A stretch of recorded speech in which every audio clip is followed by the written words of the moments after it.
In omega group की company omega सेकी mobility ने आज नोएडा में अपनी पहली अत्याधुनिक डीलरशिप का उद्घाटन किया। नोएडा में कदम बढ़ाते हुए कंपनी ने नई डीलरशिप RN मोबिलिटी का कामकाज शुरू किया, जो H125A H block sector 63 Noida में है। वर्तमान में ओमेगा सेकी मोबिलिटी की उत्तर प्रदेश में 5 डीलरशिप हैं और वित्त वर्ष 24-25 तक 100 डीलरशिप खोलने की योजना है।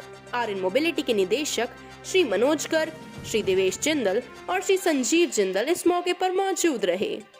डीलरशिप के उद्घाटन पर ओमेगा सेकी मोबिलिटी के चेयरमैन श्री उदय नारंग ने कहा कि नोएडा में हमारी सबसे बड़ी डीलरशिप के उद्घाटन पर हमें बहुत प्रसन्नता है। शोरूम आधुनिक है, इसके प्रत्येक एलिमेंट में ब्रांड OSM की विशेषताएं दिखती हैं और यह निरंतर प्रगतिशील होने का अभूतपूर्व अनुभव देगा।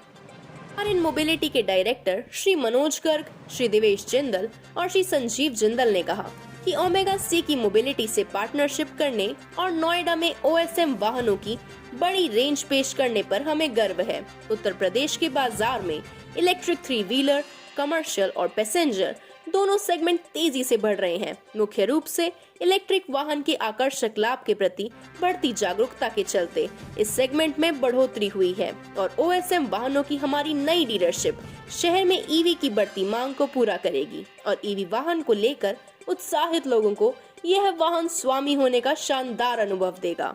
Srishti Khandelwal with Sudhir Verma from Taj bulletin news.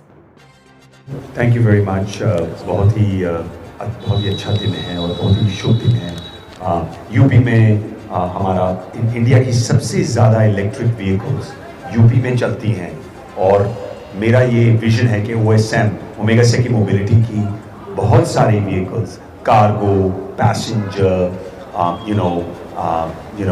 हम लोग 2 व्हीलर्स, 4 व्हीलर्स और बहुत सारे अदर प्रोडक्ट्स हम ला रहे हैं। हम आज, मेरा नाम उदय नारंग है, तो मैं थोड़ा सा ये बोलना चाहूँगा कि ओमेगा सेकी मोबिलिटी के बारे में। मैं चेयरमैन और फाउंडर हूँ और मैं इस स्पेस में बहुत सालों से लगा हुआ हूँ और हमारे लिए आज इंडिया में we are one of the leading electric players. हमने फैक्ट्रियाँ मतलब नॉर्थ, वेस्ट में भी लगा दी हैं, साउथ में भी लगाने वाले हैं। लेकिन यूपी एक ऐसा स्टेट है जहाँ की हमारा विजन ये है कि हमारी नेक्स्ट ईयर में कम से कम 100 डीलरशिप्स होनी चाहिए।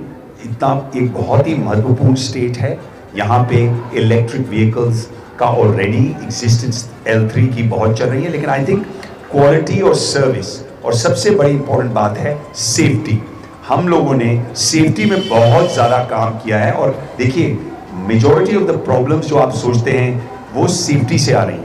और एक और बात, सर्विस ये बहुत ही इंपॉर्टेंट है। RN मोबिलिटी आपने बात करी कि सर्विस के लिए बहुत, मेरा एक चीज़ है, जो ये व्हीकल्स यूज़ कर रहे हैं हमारे भाई बहन, वो उनके लिए एक दिन भी व्हीकल बंद होना बहुत ज़्यादा उनको इम्पैक्ट करता है। तो सर्विस का बहुत ही इंपॉर्टेंट जोर रहेगा। हम एक ऐसी कंपनी है जो fixed, fast charging, swap, 15 minute fast charging के सारे रेंज ऑफ प्रोडक्ट्स हमारे पास हैं। सो इस कंट्री में ग्रीन एनर्जी सस्टेनेबिलिटी आप देखेंगे, प्राइम मिनिस्टर मोदी जी बात कर रहे हैं साइलेंट रेवोल्यूशन की, ट्रांसपोर्ट मिनिस्टर नितिन गडकरी जी बता रहे हैं कि कितना इंपॉर्टेंट है और ऑब्वियसली योगी जी तो अपना बहुत ही महत्वपूर्ण रोल ले रहे हैं। मैं और मेरी टीम ऑफ ऑलमोस्ट अब 500 बंदे हो गए हैं और हमारी कंपनी में नारी शक्ति का बहुत ज़्यादा जोर है।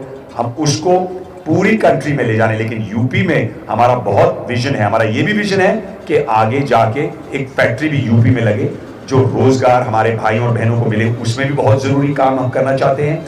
मैं देख रहा हूं कि स्टेट से सब्सिडी अभी क्या हो रहा है, यूपी में स्टेट सब्सिडी अभी नहीं है, जैसे दिल्ली में स्टेट सब्सिडी बहुत ज्यादा है। मैं प्रपोजल करूंगा कि चीफ मिनिस्टर योगीनाथ जी के साथ जाके मिलके कि हम लोग इसको किस तरह से इम्प्रूव करें। एक भी प्रोडक्ट हम बाहर से इंपोर्ट नहीं करते। सिर्फ मैं ये भी बताता हूं, सेल चाइना से आते हैं सबके। लेकिन मैंने आपको 2 दिन के बाद एक बहुत बड़ी अनाउंसमेंट कर रहा हूं नेक्स्ट वीक में, जो कि सेल भी यूनाइटेड स्टेट्स से आएंगे और जो सेल प्रोडक्शन PLI स्कीम आ रही है वो भी हम बनाएंगे। 99.8% vehicle is made in India, ये मैं दावे के साथ बोल सकता हूं। आप किसी भी इन्वेस्टिगेटिव जर्नलिस्ट को मेरे पास किसी भी टाइम हमारी फैक्ट्रियों में भेजने के लिए धावा मारिए। और अगर एक चीज भी पता लगे बाहर से, क्योंकि हम शुरू से ही अभी कोविड के बाद वैल्यू लोकल फॉर वोकल और मेड इन इंडिया ये सब बात हुआ है, लेकिन ओमेगा से की मोबिलिटी शुरू से ही, मैं आपको ये बताइए कि मैं इस साल, विवेक जी ने बहुत काम किया है, 6000 व्हीकल बनाए हैं, हम एक्सपोर्ट भी कर रहे हैं, लेकिन हम इसको 20,000 बना सकते थे, लेकिन सप्लाई चेन हम लोग बाहर से, चाइना से और कोरिया से माल लाके, लेकिन हमने कभी भी वो काम नहीं किया, क्योंकि हम ये सोचते हैं कि अगर हमने देखिए भारतवर्ष को, मैं फिर बोल रहा हूं, 3rd largest economy in the world और UP will be among the top 15 economies, इतनी बड़े, तो सारा प्रोडक्ट मेक इन इंडिया है और हमारे सारे प्रोडक्ट्स मेक, हमारी फैक्ट्रियां फरीदाबाद में, वेस्ट में, हमने यूपी की भी बात करी है लगाने की, तो हम इधर ही सारा काम कर रहे हैं। हम टेक्नोलॉजी बाहर से लेके आएंगे, लेकिन मेक इन इंडिया सब होगा। बहुत सारे जो मार्केट में भी रन कर रहे हैं, लेकिन कई बार कंपनियां उससे वापस बुला रही है बैटरी में और चार्जिंग में फॉल्ट बहुत ज़्यादा। हाँ सर, मैं आपको इस सवाल का जवाब देता हूँ। जैसे सर ने भी पूछा, तो हमारे जो भी सारे प्रोडक्ट्स हैं, these are designed, developed and manufactured in India. और आपने बिल्कुल अच्छा पॉइंट पूछा। इनफैक्ट अगर आप ना ही क्वेश्चन पूछते, मैं इसी के ऊपर बोलने वाला था। इसके दो फायदे होते हैं। एक फायदा तो क्या है, जो गवर्नमेंट ऑफ इंडिया है, जो डिपार्टमेंट ऑफ हैवी इंडस्ट्रीज है, वो आपको इंसेंटिव देता है, और उस इंसेंटिव की पहली कंडीशन क्या होती है, what is the localization content, right. आज की डेट में लोकलाइजेशन कंटेंट वो जो मांगते हैं, that is actually more than 90%, right. और जैसे सर ने बोला, कुछ क्रिटिकल कंपोनेंट को छोड़ के बाकी सारी आइटम्स जो इन प्रोडक्ट्स में लगती हैं, हम लोकली ही बनाते हैं। एक तो उसका वो फायदा होता है। उसका फायदा क्या है, हमें सब्सिडी मिलती है और वो हम सब्सिडी कस्टमर्स को पास ऑन कर देते हैं, और सब्सिडी की वैल्यू भी काफ़ी ज़्यादा है। It is approximately 25% of the total vehicle cost. एक तो उसका वो फायदा है। दूसरा उसका जो मेन फायदा है वो है सेफ्टी। अगर हम कोई भी प्रोडक्ट बाहर से लगाते हैं, उसको यहाँ पे असेंबल करते हैं, you know the thing which we miss is that we don't own that technology. हमें अब ये सारे प्रोडक्ट यहाँ बनाने का फायदा क्या है कि हमारे सारे प्रोडक्ट्स के ऊपर जो टेक्नोलॉजी की ओनरशिप है वो हमारी है। हमारे लिए ब्लैक बॉक्स नहीं है। हमें पता है कि बैटरी और जो इसकी मोटर है वो कैसे इंटीग्रेट करनी है, बैटरी और चार्जर कैसे इंटीग्रेट करने हैं। तो जो कंसर्न्स हैं, क्योंकि नई टेक्नोलॉजी है, नई इंडस्ट्री है, तो safety actually is the biggest concern. By having these products developed internally, we actually are able to take care of the safety aspect. इसमें सर हमारे पास अलग अलग तरह के वेरिएंट हैं। जैसे हमारा जो एक प्रोडक्ट है जिसमें 11 किलोवाट आवर की बैटरी लगती है, तो उसको आप 2000 साइकिल यूज कर सकते हैं। मतलब अगर आप उसको एक चार्जिंग और डिस्चार्जिंग का साइकिल एक दिन में करना है, तो उसकी बैटरी अराउंड 5 से 6 साल चलती है, राइट। हमारे पास एक वो प्रोडक्ट है जिसकी बैटरी की लाइफ अनलिमिटेड है, जैसे सर ने बोला, that is actually LTO technology. उसके अंदर आपको 10,000 साइकिल से ज़्यादा क्या कहते हैं लाइफ मिल जाती है। आज की डेट में नई इंडस्ट्री है, कोई फाइनेंस भी करने आते हैं फाइनेंसर्स, उनके सामने सबसे बड़ा क्वेश्चन क्या होता है कि आपके गाड़ियों की सेकंड लाइफ क्या है या सेकेंडरी लाइफ क्या है।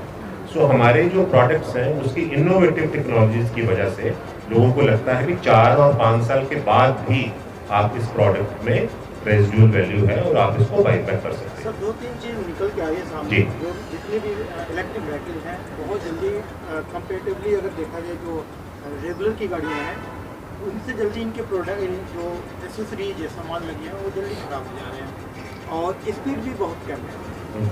अब हो सकता है कि बैटरी के फॉल्ट हो जिसकी वजह से, लेकिन लोग कंफर्ट नहीं फील कर पा रहे इस गाड़ियों में। सर देखिए, जो 3 व्हीलर की टिपिकल इंडस्ट्री करी है ना, अभी गवर्नमेंट ऑफ इंडिया ने सिर्फ 2 प्रोडक्ट्स के ऊपर फोकस किया है जिसके ऊपर वो इंसेंटिवाइज कर रहे हैं। एक 3 व्हीलर्स है और एक 2 व्हीलर्स है। अब 3 wheeler typically is very very specific to the Indian market, जिसमें अगर आप सेफ्टी को ध्यान में रखें, जिसमें आपने जितना पे लोड कैरी करना है, चाहे आप गुड्स कैरी कर रहे हैं चाहे आप लोगों को कैरी कर रहे हैं, तो 50 की स्पीड से ऊपर चलता है तो फिर सेफ्टी के कंसर्न्स आते हैं। सो उसमें 50 की स्पीड है। जो आपका पॉइंट है वो actually is more specific to the e rickshaw, जो 25 किलोमीटर की स्पीड है। या तो दैट इज व्हाई हमने अभी क्या किया, जैसे सर ने भी बोला, जो लो स्पीड के वेरिएंट्स हैं 2 व्हीलर में, वो मार्केट हम शिफ्ट कर रहे हैं हाई स्पीड के अंदर 2 व्हीलर में, जहाँ पे आपको स्पीड 80 से 90 किलोमीटर की मिलेगी। बाकी जो L3 है वो शायद जो Tier 1 सिटीज है, दिल्ली में भी कई जगह पे मैं बोर्ड देखता हूँ यहाँ पे ई रिक्शा अलाउड नहीं है क्योंकि ट्रैफिक को वो स्लो कर देते हैं, बट उन प्रोडक्ट्स की मार्केट दिल्ली में या टियर 1 सिटीज में नहीं है, but if you go deeper to the country cities, tier 3 tier 4 cities है, वहाँ पे उनका एक बड़ा अच्छा यूज केस है। आज से 1 साल बाद पहले देखेंगे ना, तो इंडिया के अंदर सर 1800 मैन्युफैक्चरर थे जो ईवीज बनाते थे। आज वो नंबर जो उसका 100 भी ना हो। उसका मेन कारण जो मैंने पहले भी बोला, इस इंडस्ट्री में वही लोग सर्वाइव करेंगे जिनके प्रोडक्ट्स अपने हैं, जिनकी टेक्नोलॉजी अपनी है, जिनकी सप्लाई चेन के ऊपर एक टोटल कंट्रोल है। जैसे उदय सर ने बोला, हमारे पास 6000 गाड़ियां बनाते हैं, 20,000 भी बना सकते हैं। क्यों नहीं बना पाए? क्योंकि हम बैटरीज और पावर ट्रेन के लिए बाहर के लोगों के ऊपर डिपेंडेंट थे। आज हमने वो बैकवर्ड इंटीग्रेशन भी कर ली है। इस कंट्री में हमारी तरह एक भी प्लेयर नहीं है जिसके पास fixed fast charging, swap 50 minute fast charging की टेक्नोलॉजी। किसी के पास नेशनल बैंडविड्थ नहीं है जिस स्पीड पे हम काम कर रहे हैं। और जो सर ने बोला, हमारी पावर ट्रेन, प्रोडक्ट, टेक्नोलॉजी, हमारे पास सब कुछ है। और आज इतने 4 वर्षों में जो हमने अचीव किया है, जो 100 साल के दिग्गज अचीव नहीं कर पा रहे। और देखिए सर, ये एक मैराथन है, ये स्प्रिंट नहीं है। इसको लॉन्ग टर्म सोचना है। हम कोई ट्रेडर नहीं है कि चाइना से माल ला के बेच देना है। हम एक इकोसिस्टम बिल्डर है। उसमें ओएसएफ का नाम आप जरा देखेंगे तो आपको बहुत